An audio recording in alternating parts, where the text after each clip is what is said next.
The morning was quiet when Sarah Mitchell pushed open the creaking door of a small gun store on the edge of town. Dust floated through the warm light streaming from the front window, landing softly on rifles, shotguns, and rows of polished ammunition.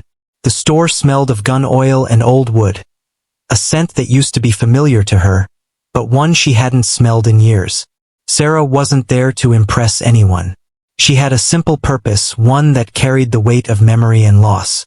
Her brown hair was tied back in a no-nonsense ponytail, her face calm but tired. She wore a plain jacket, faded jeans, and a pair of boots that had seen better days. To everyone else, she looked like an ordinary woman, maybe a widow, maybe a hobbyist. Nothing about her gave away the life she once lived. The moment she stepped inside, the conversation among the few men in the store slowed. They glanced at her, then at one another, and smirks appeared on their faces. To them, she was out of place, a woman in a world of men, and in their minds she didn't belong there. One of them, a man with a hunting cap, nudged his friend and whispered, "Looks like someone's shopping for a toy." The others chuckled quietly. Sarah ignored them. She had learned long ago that silence was more powerful than any argument. She walked straight to the counter where the store clerk, a broad-shouldered man with a thick mustache, greeted her with a half-smile. "Can I help you, ma'am?" he asked, his tone polite but faintly amused. "Yes," Sarah said calmly. "I'm looking for a standard M4 rifle. Something with good stability and clean recoil." The clerk blinked. His smile widened a bit, as if she had just asked for a rocket launcher. "An M4?" he repeated. "You sure you know what you're asking for, ma'am? That's not exactly a beginner's gun." The men behind her snickered. One of them called out, "Maybe she saw one in a movie." Another added, "Careful, sweetheart. They kick harder than you think." Their laughter filled the room like a bad joke that had gone on too long. Sarah didn't turn around. Her voice remained steady. "I can handle it," she said simply. The clerk shrugged, still smiling. "All right then," he replied, walking toward the wall behind him. "Let's see what we've got for you." As he pulled a clean M4 from the rack, Sarah's eyes followed every movement. Her gaze was sharp, observant, almost calculating. When he placed the rifle on the counter, she instinctively checked the safety, examined the sights, and tested the weight in her hands. Her motions were smooth, practiced, too practiced. The clerk noticed it but didn't comment. Instead, he leaned on the counter and said, "You military or something?" Sarah's eyes flicked up to his, but she didn't answer. "No," she said after a moment. "Just someone who learned to take care of herself." Her words made a few of the men laugh again, this time louder. "Take care of herself?" one said mockingly. "What's she gonna do? Scare a burglar with her nails?" Another added, "Bet she's never even fired one before." Sarah's fingers tightened slightly on the grip, not out of anger, but restraint. She could have told them that she had spent years training soldiers twice their size. She could have told them that she had once commanded a team that operated in places most of them couldn't find on a map. She could have told them that she had lost people, good people, in battle. But she didn't, because Sarah Mitchell didn't need to explain herself to anyone. The laughter continued for a few more seconds before fading into murmurs. The clerk handed her a box of rounds and pointed toward the small indoor range behind the store. "You can test it out if you want," he said, still sounding like he expected her to fail. Sarah nodded, setting the rifle down gently and taking the box. She walked past the group of men, their mocking eyes following her every step. She could feel their judgment pressing against her back, but her expression didn't change. She had been through worse than ridicule. As she entered the narrow hallway leading to the range, a faint memory flashed in her mind. The sound of gunfire echoing through desert air, a voice calling out her name over the radio, the heat of a mission gone wrong. She shook her head slightly, pushing the memory aside. Not today, she thought. Today she was just Sarah Mitchell, a woman testing a rifle. Back in the main room, one of the men laughed again. "She's really gonna shoot?"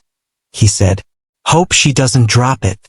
Another replied, "Let's watch. This'll be good." They didn't know that they were about to see something that would silence every laugh in that room. Sarah placed her ear protection on, checked her stance, and took a deep breath. Her heartbeat slowed, a reflex trained long ago. The weight of the rifle in her hands felt like an old friend she hadn't seen in years. Her fingers moved with natural precision, checking every detail without thought.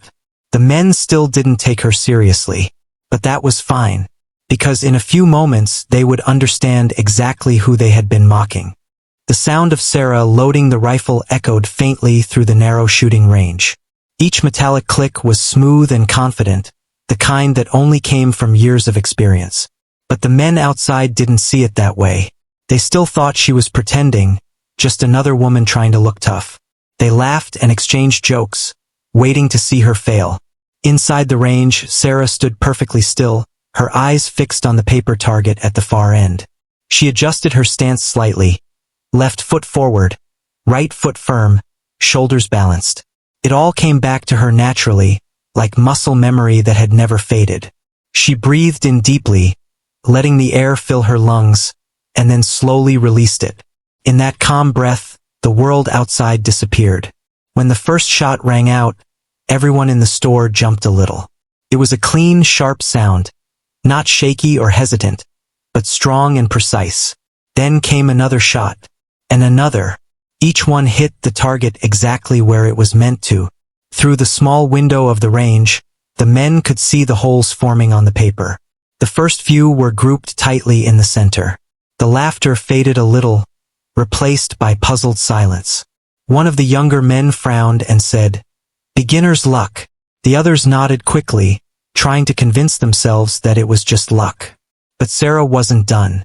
She adjusted her aim, switched to rapid fire, and in less than 10 seconds, every single bullet had hit within inches of the bullseye. When she finally lowered the rifle, a thin layer of smoke hung in the air. She removed her ear protection slowly, as if she had all the time in the world. Her heartbeat remained steady. No excitement, no pride, just quiet control. For her, this was normal. For the men outside, it was unbelievable. The clerk blinked at the monitor that showed her target results. "What the hell?" he muttered under his breath. The group of men exchanged nervous glances. The same people who had mocked her a few minutes ago were now staring at the screen, struggling to understand what they'd just seen. When Sarah walked out of the range, she didn't say a word. She placed the rifle gently on the counter and looked at the clerk. "It's balanced well," she said calmly, "but the sights are slightly off by 2 degrees. The clerk looked at her like she had spoken another language. 2 degrees? He repeated, half laughing, half confused. "You measured that by eye?" Sarah simply nodded. The store went quiet again. Finally, one of the men spoke, trying to sound casual. "You shoot pretty good. For a woman." His tone was teasing, but there was a shaky edge to it. Sarah didn't respond. She started reloading the magazine, her hands moving fast and sure. The metallic sound echoed once again, and it silenced any remaining chuckles. One of the older men, a veteran himself, stepped forward slightly and squinted at her. Something about her grip, her focus, her breathing. It all felt too familiar. He had seen that kind of precision before, but only among elite soldiers. "Where'd you learn to shoot like that?" he asked carefully. Sarah paused for a moment, then replied, "Some lessons stay with you forever." Her answer only deepened the mystery. The clerk cleared his throat, trying to bring back the casual mood. "You ever serve, ma'am?" he asked. Sarah didn't answer right away. Her eyes seemed to drift somewhere far away, as if remembering another time, another place. Then she smiled faintly and said, "A long time ago." The men didn't know how to respond. Their earlier arrogance had turned into a mix of respect and curiosity. They weren't laughing anymore. Now they wanted to know who she really was, and why someone like her had come to a small-town gun store in the first place. But before anyone could ask more, one of the younger men tried to save face by joking again. All right, maybe you got lucky," he said, chuckling nervously. "Bet you can't keep that up." Sarah glanced at him, not angry, just calm. "You think so?" she asked quietly. The man shrugged, still trying to look confident. "Sure. Nobody shoots that clean twice." Without another word, Sarah stepped back into the range, this time setting the target even farther. The men crowded around the small window again, curious and skeptical. When she fired, the shots came faster, precise bursts that formed a perfect pattern. The center of the target was shredded. When she stepped out again, the air was thick with silence.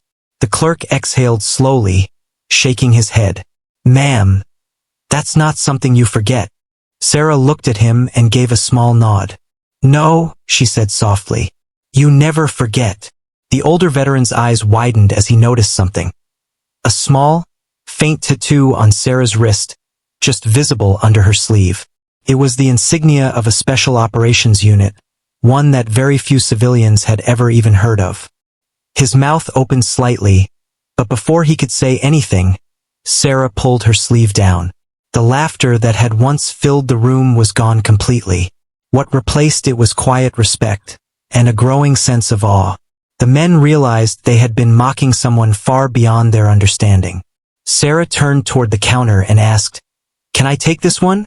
Her voice was firm but polite. The clerk nodded quickly, almost too quickly. "Of course, ma'am. Of course." As she filled out the papers, the men remained silent, watching her.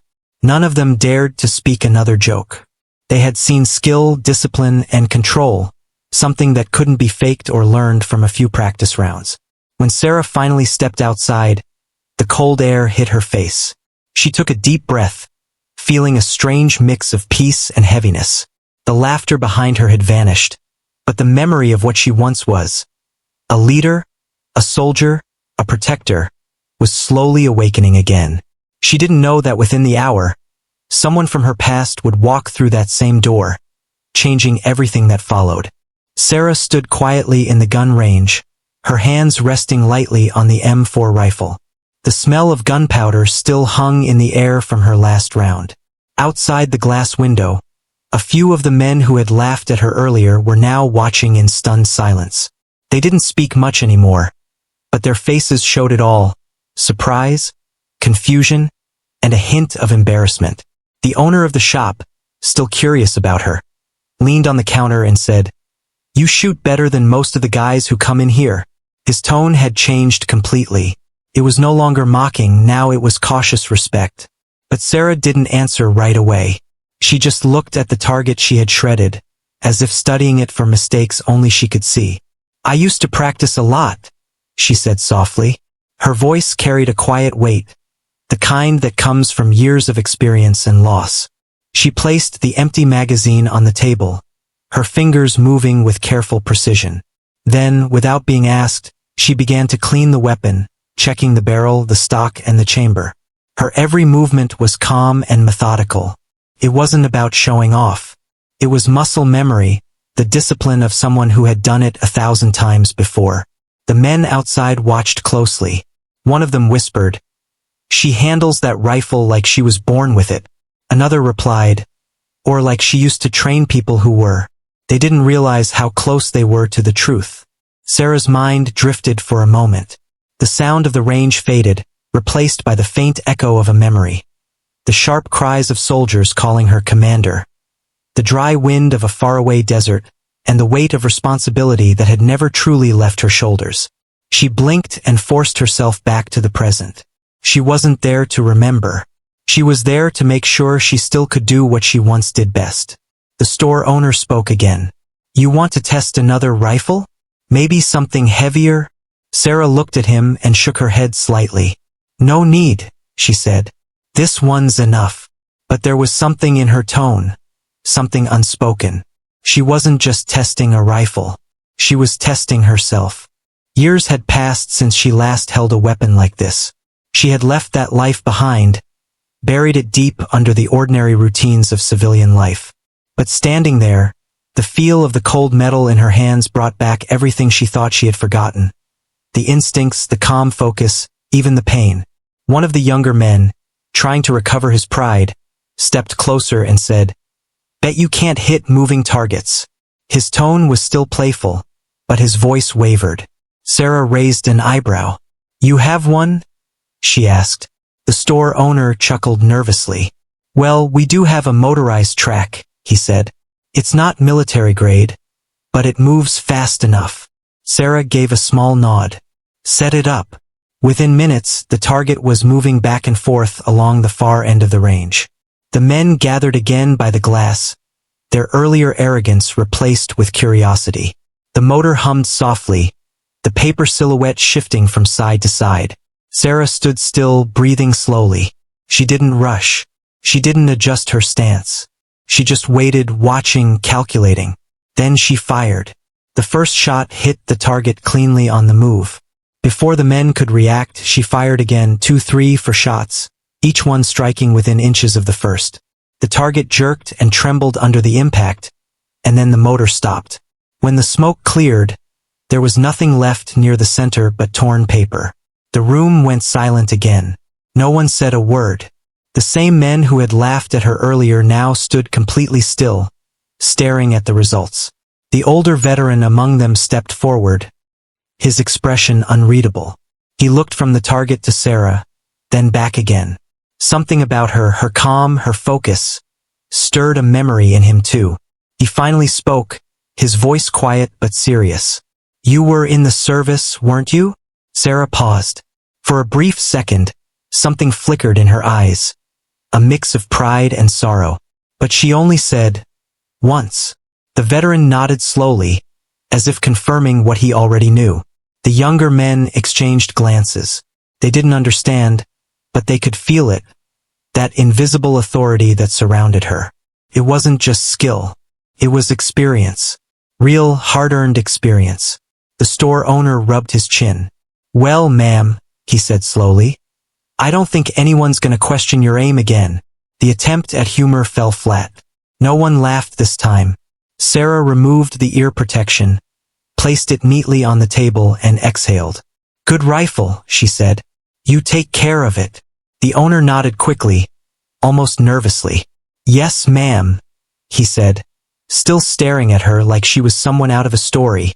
As Sarah turned to leave the range, she caught a glimpse of herself in the small mirror near the door. For the first time in years, she saw a bit of the old version of herself. The commander who once led missions in the harshest conditions, who never hesitated when lives were at stake. That reflection both comforted and haunted her. Outside the range, the men quietly stepped aside as she passed. Nobody dared to make a comment this time. Instead, they watched in silence, their expressions filled with newfound respect and curiosity. Who was she really? Why was someone like her walking around a quiet town, buying a gun like an ordinary civilian? As she reached the counter, she handed the rifle back to the owner. I'll take it, she said simply. And some extra magazines. The owner nodded and started filling out the paperwork, his hands slightly shaky. The veteran kept watching her, his mind racing with recognition he couldn't quite place. He had seen that calm in only one kind of person, someone who had seen war and survived it. When Sarah finally walked out of the store, the cool wind brushed across her face.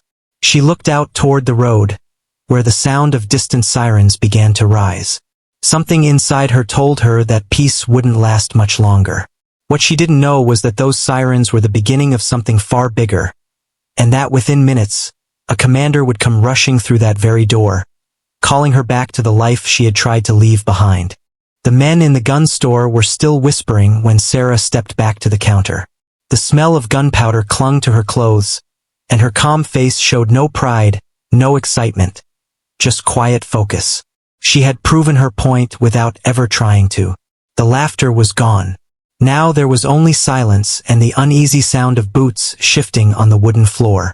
The owner cleared his throat awkwardly and said, That's some fine shooting, ma'am. His voice sounded smaller now, like a student talking to a teacher. Sarah only nodded slightly. Thank you, she replied, her tone polite but distant. As she began packing up, one of the men couldn't stop staring at her wrist. When she reached for the rifle case, her sleeve slid up just enough to reveal a small tattoo. Faded but still clear. It was an insignia, a winged dagger surrounded by a circle of stars. The man froze. His breath caught for a moment as he recognized it. That wasn't just any tattoo. It belonged to an elite military unit, one that operated in complete secrecy. He had seen it once before, years ago, during his own time in the service, and even then only on classified files. He whispered under his breath, "No way!" Sarah noticed his stare and quickly pulled her sleeve down. For a second, their eyes met. He looked at her with a mixture of awe and disbelief. "That tattoo," he said softly. "You were in the special forces, weren't you?" The other men turned toward him, confused. "Special forces?" one asked. "Come on, man. She's just a good shot." But the older man didn't laugh. He stepped a little closer, lowering his voice. "That insignia, I've seen it before. Not on anyone ordinary." He looked at Sarah again, his voice filled with respect. "You're one of them, aren't you?" Sarah didn't answer immediately. She kept her gaze on the rifle, running a cleaning cloth over the barrel as if his question didn't matter. But her silence said everything. Finally, she replied in a low voice, "I was." The word hung in the air like a secret no one was supposed to hear. The men stared at her, suddenly realizing who they had been mocking. One of them stepped back slightly, his earlier grin gone completely. "You mean like a real commander?" he asked quietly. Sarah gave a faint smile, one that didn't quite reach her eyes. "Not anymore," she said. "That life's behind me now." The veteran nodded slowly. "You don't ever leave that life," he said quietly. "It leaves a mark." Sarah's eyes softened for a moment. She looked down, her mind flicking through memories she had tried to bury. Soldiers shouting orders, the sound of helicopters, the pain of losing her team. She could still see their faces, still hear their laughter before everything went dark. That tattoo on her wrist wasn't just ink. It was a reminder of everything she had lost. The store was silent now. Even the younger men who had mocked her earlier didn't know what to say. They watched her with the kind of respect that comes too late. One of them finally muttered, "We didn't know." Sarah looked up and gave a calm, understanding smile. "Most people don't," she said softly. "And that's how I like it." Just then, a faint vibration shook the counter. The owner frowned, thinking it was a truck passing by. But the vibration grew stronger. The sound of an engine roared outside, tires screeching to a stop right in front of the store. The sudden noise made everyone turn their heads. A moment later, the door swung open hard, and a tall man in uniform burst in. His face was red with urgency, his eyes scanning the room until they landed on Sarah. The store owner froze mid-sentence. The men stepped back instinctively, and even Sarah's calm expression changed for the first time. Her eyes narrowed slightly, surprised but not shocked. The man's voice was strong but shaky. "Ma'am, we've been looking for you everywhere," he said breathlessly. Everyone in the room went completely still. "Ma'am?" the store owner repeated quietly, confused. The man in uniform didn't even look at him. He rushed straight toward Sarah, his boots thudding against the floor. When he reached her, he stopped and saluted sharply. "Commander Mitchell," he said. "It's urgent. We need you back." The sound of those words, "Commander Mitchell," struck the men like a thunderclap. The ones who had mocked her looked stunned. The old veteran's suspicion was confirmed, and even the store owner's jaw dropped. They had been joking with a decorated commander without realizing it. Sarah stood silently, her expression unreadable. For a moment she didn't move. The memories she had tried so hard to bury suddenly came flooding back. The missions, the loss, the final order she gave before leaving everything behind. All of it returned like a wave she couldn't stop. The officer's voice broke through her thoughts. "Ma'am, your team, they refuse to move without you. The situation's bad. Command said to find you immediately." Sarah took a slow breath, trying to steady herself. She hadn't heard anyone call her commander in years. The title felt heavy on her shoulders again. She looked down at her hands. Hands that once gave orders that saved lives, and sometimes cost them. The officer waited anxiously, his eyes full of urgency. The men in the store still hadn't moved. They were witnessing something far beyond their understanding. The quiet woman they had laughed at was now being called back by a man who outranked most of them in the military chain of command. Finally, Sarah spoke, her voice steady but low. Tell me everything, she said. The officer hesitated. Not here, ma'am. But the unit's in trouble. They need your leadership. Sarah looked down at the rifle in front of her. Her fingers traced the cold metal one last time. I told myself I was done, she whispered. The officer's tone softened. Ma'am, with respect. They need you. We all do. For a few seconds, the world seemed to stop. The hum of the lights, the distant sound of cars. Everything faded. All that remained was the weight of that decision. Then Sarah straightened her back, a hint of her old authority returning. All right, she said quietly. Let's go. The officer saluted once more, and together they turned toward the door. The men in the store stood aside, giving her space, their eyes filled with guilt and admiration. As Sarah walked out, the veteran murmured, Commander Mitchell! I knew I'd seen that look before. When the door closed behind her, the room stayed silent for a long time. Nobody dared to speak. They had just watched a woman who carried the strength of a true leader, a woman they had underestimated step back into the world she once commanded. The air outside was heavy with dust and the low growl of the idling military jeep. Sarah stepped out of the gun store, the cool breeze brushing against her face as she looked toward the road. The man who had come for her, Commander Harris, stood beside her, still catching his breath. His uniform was wrinkled, his face covered with sweat and worry. It was clear he had driven fast to find her. Inside the gun store, the men watched through the window, still frozen in disbelief. A few minutes ago, they were laughing at her. Now, they were watching a real commander being summoned like a legend from the past. The owner whispered to no one in particular, Who is she? Really? But no one answered. Outside, Sarah's voice broke the silence. You shouldn't have come here, she said quietly. Her tone wasn't angry. It was tired, heavy, as if she already knew why he was there. Harris straightened himself, still breathing hard. I didn't have a choice, ma'am, he said. Command sent me personally. We've got a situation, one only you can handle.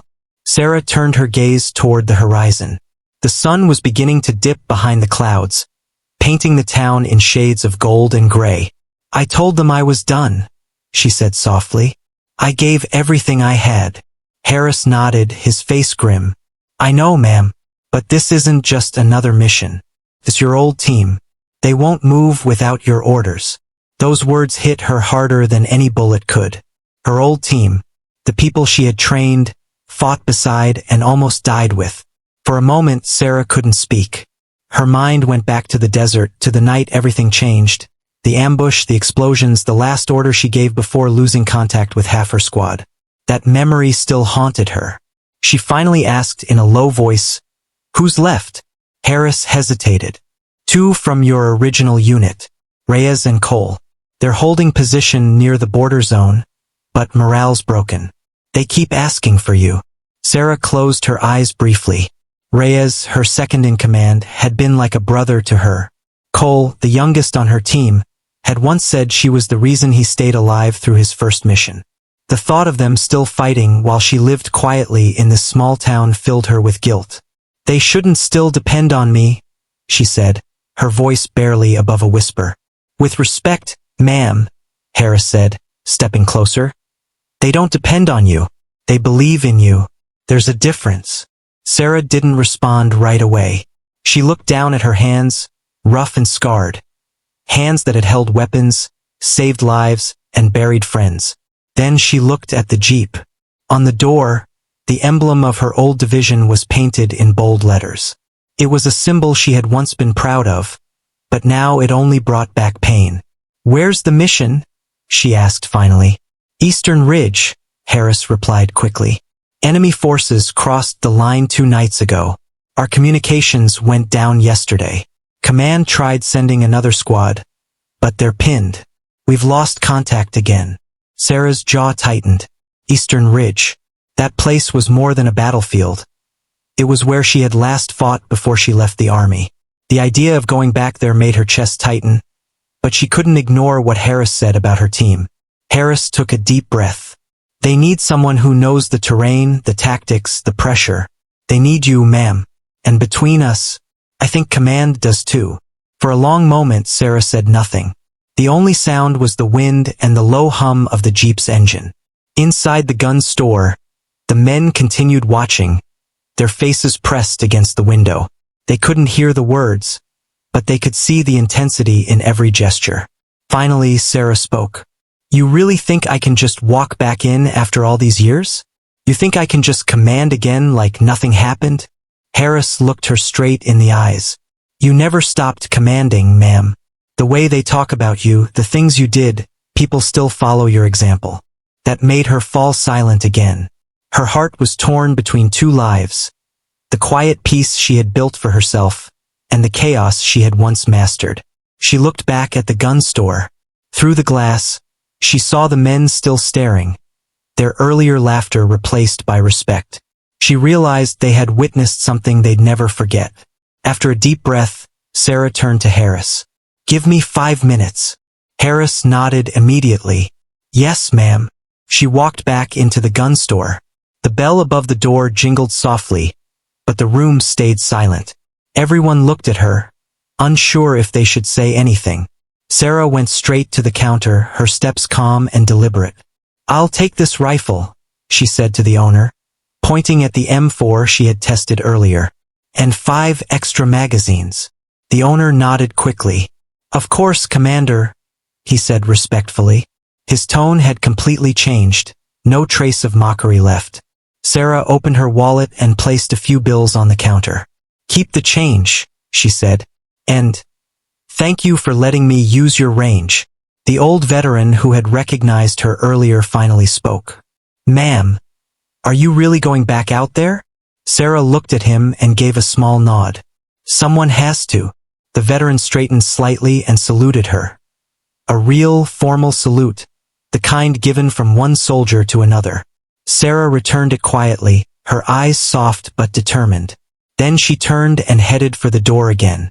When she stepped outside, Harris had already started the engine. She climbed in beside him, her movement steady, her face set with the quiet strength of someone who had made peace with her choice. As the Jeep rolled away, the men inside the shop stood silently by the window, watching her disappear down the dusty road. None of them spoke for a long time. Finally, the store owner said softly, They laughed at her when she walked in. The veteran nodded, still staring out the window. They won't laugh again, he said. Not after seeing who she really is.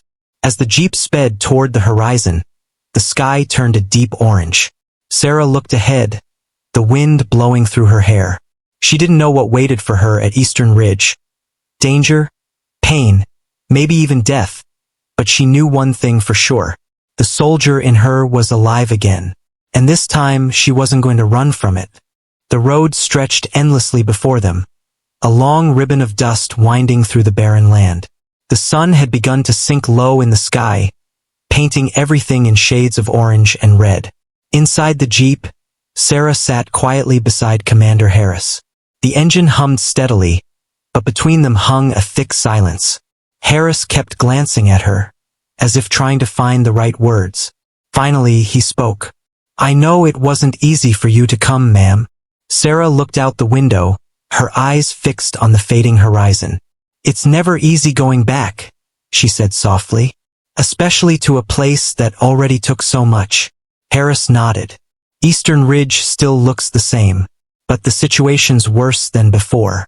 We've lost contact with 2 squads now. Drones are down, comms are jammed, and the base perimeter is collapsing. Command said if we can't hold the ridge tonight, we lose control of the sector. Sarah's expression didn't change, but her fingers tapped lightly on her leg, a habit she had when thinking deeply. Who's leading the remaining forces? She asked. Captain Ellis, Harris replied. He's young, brave, but he's not you. Sarah sighed quietly. It's not about being me. It's about making the right calls. Harris didn't reply, but the respect in his eyes said everything. He had seen what she could do before. She wasn't just a good soldier. She was the kind of leader who turned fear into fire. After a few minutes of silence, Sarah leaned back in her seat. Tell me everything from the start, she said firmly. Harris immediately straightened. 2 nights ago, we detected enemy movement across the eastern border. A small unit first, we thought it was a patrol. But by midnight, they had launched an ambush on our outpost. They used jammers, night drones, and thermal cloaks. We didn't see them coming. The first team got wiped out in minutes. The second tried to regroup, but comms went down again. Sarah's eyes narrowed. That's not a random strike, she said. That's coordinated. Exactly, Harris replied. They're being led by someone who knows our tactics. Someone smart. Sarah looked down at the floorboard, thinking hard. What's our supply status? Low, he admitted. Ammo's running out, med supplies are half gone. Morale's worse. They've been asking for you since yesterday morning. Why me? She asked, more to herself than to him. Because they still believe in the commander who never gave up, Harris said. Because when things fell apart, you were the one who made them stand. For a moment, Sarah didn't say anything. She just watched the dusty road rushing by. Inside her, 2 worlds collided. The quiet, simple life she had built and the brutal, disciplined world she once ruled. She thought she had buried that part of herself, but it was still there, beating like a pulse that refused to die. As they neared the base, Harris pulled a small device from his vest and handed it to her. Command wanted me to give you this. Sarah took it and turned it over in her hands. It was a field communicator, old model but still reliable. When she pressed the button, the screen flickered to life, showing a live map with multiple red zones flashing. Those red zones, Harris explained, are all the areas we've lost contact with. Eastern Ridge is right in the center. That's where Reyes and Cole last reported in. Sarah stared at the map, her heart tightening. Her old teammates were in the middle of that chaos, waiting, hoping she would return. She remembered their faces, their laughter during late-night missions, their trust when everything went wrong. That memory burned brighter than fear. She turned to Harris. You said command gave this to you. Did they say anything else? Harris hesitated. Yes, they said if anyone can bring them back, it's you. They've authorized full command transfer under your authority. You're in charge, ma'am. Sarah looked at him sharply. What? He nodded. You're not just assisting. You're leading the operation again. For a moment, Sarah didn't breathe. Felt unreal. After all these years, after all the pain she had carried, command still trusted her enough to hand her control again. She wasn't sure if she was ready, but she knew she couldn't refuse. Her voice was calm but steady when she finally spoke. Then we move fast. We won't make it before nightfall, but we can get close enough to set up observation. I want visual contact with the ridge before we do anything else. Yes, ma'am, Harris said, his tone sharp and respectful. As they drove on, the land began to change. Broken fences, burned-out vehicles, and empty checkpoints lined the road. It was clear they were getting close to the danger zone. Every few minutes, Sarah would glance at the communicator, checking the blinking red dots. Each one represented a lost soldier, a fallen unit, a memory waiting to repeat itself if she failed. Finally, Harris slowed the jeep near a rocky slope overlooking the ridge. This is as far as we can go without being spotted, he said. Sarah stepped out, crouching behind a boulder. Through her binoculars, she saw the ridge, dotted with smoke trails and flashes of gunfire. The sound of distant explosions echoed through the wind. The sight brought back everything she had tried to forget. The adrenaline, the fear, the weight of command. They're still holding, she murmured. Barely. Harris looked at her. What's the plan, ma'am? Sarah lowered the binoculars, her face calm but fierce. We'll move in after dark. Quietly. I'll make contact with Reyes first. Once we regroup, we'll retake the comm station and get control of the perimeter. No unnecessary losses. Harris nodded. Just like old times? A small smile touched Sarah's lips, the first real one since she left the store. No, she said. This time we finish it for good. As the last light of day faded and the first stars appeared, Sarah sat beside the jeep, checking her weapon, counting rounds, and reviewing every move in her mind. The mission wasn't just about saving the ridge, it was about redemption. Inside her chest, the heartbeat of a commander had returned. The woman they once laughed at in the gun store was gone. What remained was a leader, focused, fearless, and ready to take back control.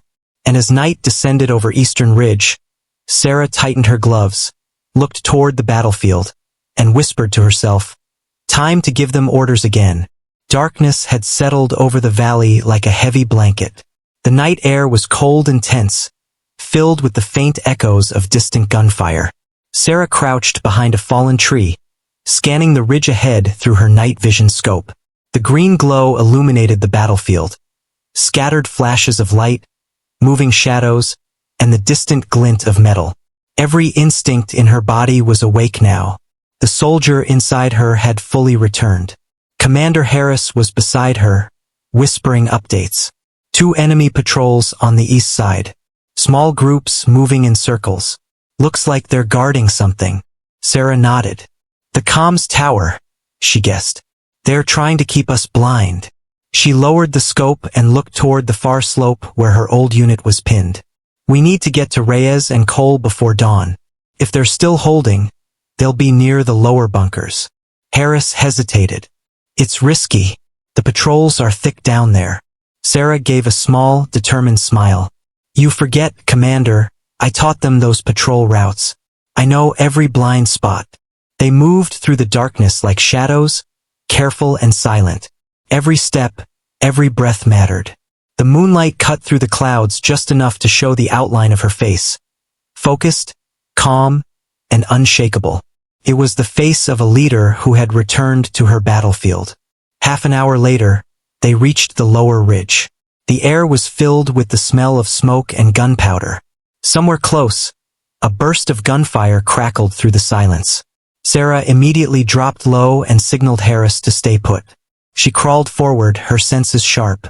Ahead, a small group of enemy soldiers stood near a broken vehicle, their rifles glinting in the faint light. Sarah's hand moved automatically, steady and precise. She raised her rifle, exhaled slowly, and fired 2 clean shots. Both targets fell before they could react. Harris watched her, astonished by the speed and accuracy. You haven't lost your touch, he whispered. Sarah reloaded calmly. I never do. They moved closer to the bunkers, and for the first time, Sarah heard a voice she recognized through the static of a damaged radio. This is Sergeant Reyes. Anyone copy? Her heart jumped. She grabbed the mic from her vest and whispered, Reyes, this is Commander Sarah Lawson. Do you copy? For a moment, there was only silence. Then a burst of static and a shaky voice.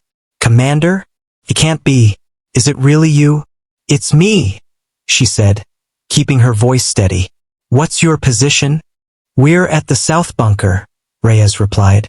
Low on ammo, few men left, and Cole's hit. We thought you were gone. Sarah's jaw tightened. Hold your position. I'm coming to you. Ma'am, it's too dangerous. That's an order, Sergeant, she said firmly. Reyes didn't argue after that. When Sarah and Harris reached the bunker, the scene broke her heart. The small shelter was half buried in debris, the walls scorched, and the soldiers inside looked exhausted. Reyes was covered in dust and blood, but when he saw her step through the doorway, he froze, then stood up straight, eyes wide. Commander Lawson, he breathed. You actually came back. Sarah looked around at her wounded soldiers. I told you I never leave my people behind, she said quietly. Cole, who lay on a cot with a bandaged shoulder, gave a weak smile. You always say that, he muttered. And you always mean it. Reyes shook his head, still trying to believe what he was seeing. We thought you'd retired for good. I tried, she said, kneeling beside Cole to check his wound. But some things don't retire. They just wait for the right reason to come back. Reyes laughed softly. You were always that reason, ma'am. Sarah looked him in the eye. Then let's finish this together. She spread the map on the floor, using her flashlight to point at key positions. The enemy has the comms tower here. If we take that back, we can call for backup. But they're expecting a direct assault. So we won't give them one. Reyes frowned. What's the plan? Sarah smiled, the same confident smile her soldiers remembered from years ago. We'll use their own route against them. They've got a supply tunnel under the west slope. It's hidden, but I know where it is. We go in from there quietly. Once we reach the tower, we'll split up. Harris secures the roof. Reyes covers the perimeter. I'll reactivate the comms link. Simple and fast. Reyes nodded. That sounds just like you. Impossible but perfect. Sarah looked at him seriously. We'll lose people if we hesitate. So no fear, no noise, and no second guessing. Understood. Yes, ma'am, they said together. The group prepared quickly. Weapons were checked, ammo distributed, and the wounded were placed under shelter. Before leaving, Sarah knelt beside Cole. You'll be fine, she said softly. We'll get you out of here before sunrise. Cole smiled weakly. Just like old times, huh? Exactly like old times, she replied. As they stepped out into the night again, the ridge seemed alive with danger. The wind carried faint voices and the metallic click of weapons. But Sarah's presence changed everything. The soldiers around her moved with new purpose, their fear replaced with focus. She led from the front, crouched low, her rifle ready. Every sound, every flicker of movement drew her attention. When they reached the entrance of the tunnel, she turned to her team. Once we go in, there's no turning back.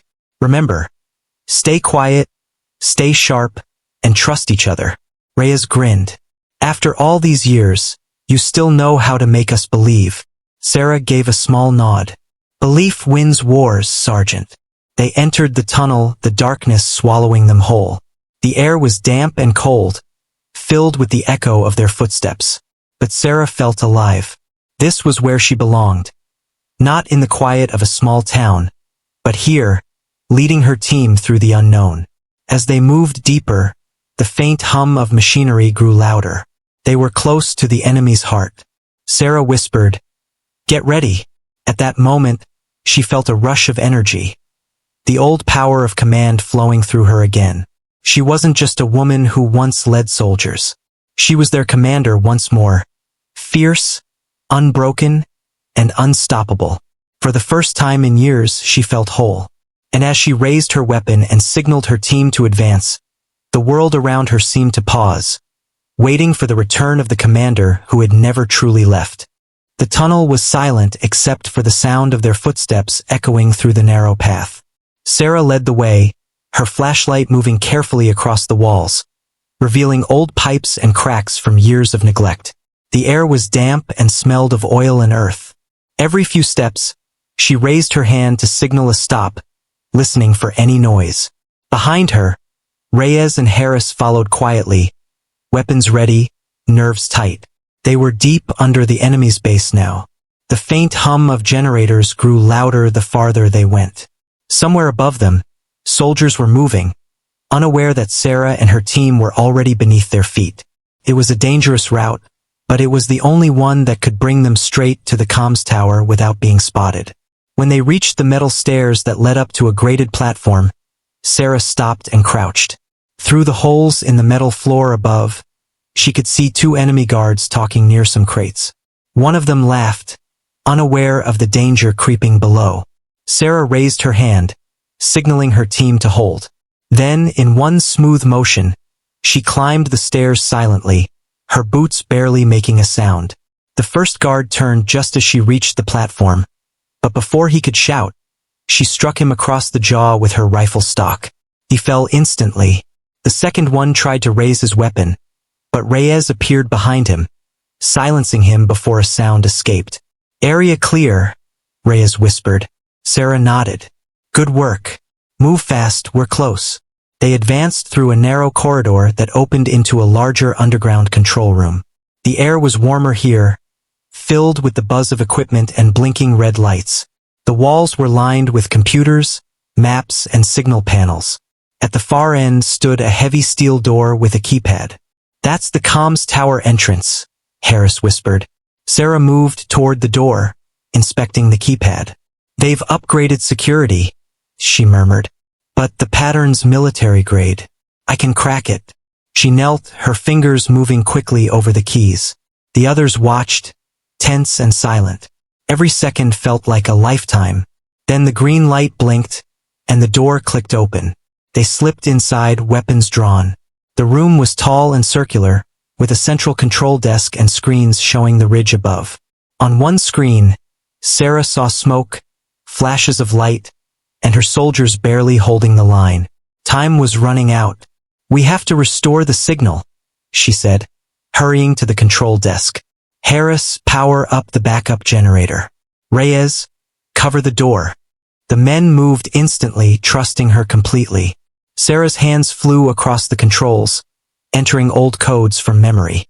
The system protested, flickering between red and yellow, but she didn't stop. "Come on," she muttered. "You worked for me once, you'll work again." Finally, the screen turned green, and a low hum filled the room.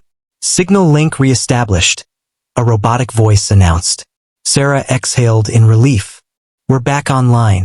I can call command now." She pressed the transmitter button. "This is Commander Sarah Lawson at Eastern Ridge. Communication restored. Request immediate support at coordinates." Before she could finish, gunfire exploded from the corridor. Reyes shouted, "Contact! Multiple hostiles!" Harris ducked behind a console, returning fire. Bullets sparked off the walls as the enemy stormed the tunnel they came through. Sarah grabbed her rifle and joined the fight, firing controlled bursts.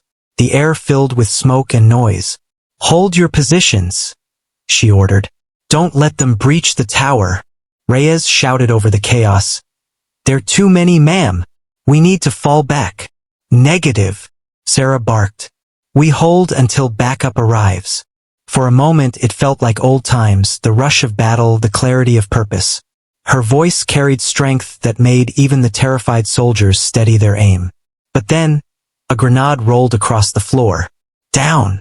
Sarah shouted, pulling Harris behind a pillar. The explosion rocked the room, shattering screens and throwing dust into the air. Reyes stumbled but stayed on his feet, firing through the smoke. Sarah coughed, wiping blood from a small cut on her cheek. Her communicator crackled. "Commander Lawson, this is command. We've got your signal. Reinforcements inbound. ETA 5 minutes. Her heart surged with relief, but she knew 5 minutes could feel like an eternity in a fight like this. She turned to her team. "You heard them. We just have to survive 5 more minutes." Reyes grinned through the chaos. "5 minutes with you, ma'am? That's an easy bet." They fought like lions. Every second felt heavier, louder, more desperate. Sarah moved like a storm, calm, quick, lethal. When her rifle clicked empty, she switched to her sidearm without hesitation. But then she saw Reyes fall. A bullet had hit his shoulder, sending him crashing behind a crate. Sarah sprinted toward him, dragging him to cover. "You're fine," she said firmly, pressing on the wound. "You're not leaving me again." He managed a weak smile. "Wouldn't dream of it." Harris yelled from across the room. "They're breaking through the west side." Sarah's mind raced. If the enemy reached the generator, they'd lose the signal again, and the reinforcements wouldn't find them. She knew what she had to do. "Cover me," she shouted. She ran toward the generator, bullets whizzing past her. She slid behind the console and saw sparks flying. A bullet had hit one of the lines. Without thinking twice, she ripped a wire from her vest and reconnected the circuit manually, electricity jolting through her arm. Pain shot through her, but the system stayed alive. When she looked up, the night sky flashed outside. Helicopters were arriving. The thunder of rotors filled the air. Relief flooded her chest. "Command to Lawson. Air support inbound. Stand clear." Moments later, explosions lit up the ridge as reinforcements unleashed a storm of cover fire. The enemy began to retreat, shouting and scattering into the darkness. Inside the tower, Sarah finally lowered her weapon, breathing hard. The gunfire faded, replaced by the sound of distant engines. Reyes sat up, clutching his shoulder. "We did it," he said, voice weak but proud. Sarah nodded slowly. "No," she said, her tone soft but firm. "You did it. All of you." Harris smiled faintly. Just following orders, ma'am. Sarah walked to the window, watching the dawn rise over the ridge. The light touched her face, revealing the tired lines but also the calm strength of a leader who had done what no one else could. The ridge was safe, her team was alive, and her name, once mocked in a gun store, had become a legend once more. As the helicopters landed, a young soldier approached her with awe in his eyes. "Commander Lawson, Command wants to know your next orders." Sarah looked at the horizon, a faint smile touching her lips. "Tell them," she said quietly, "the commander's back on duty." The soldier saluted sharply, and the wind from the helicopters whipped through her hair. For the first time in years, Sarah felt peace. Not the peace of escape, but the peace of purpose. The laughter from that gun store was long gone, replaced by respect, by silence, by the sound of victory earned the hard way. And as she walked toward the chopper, the rising sun behind her, everyone who saw her knew. This wasn't just a soldier. This was the commander the army still needed, the one they would never forget.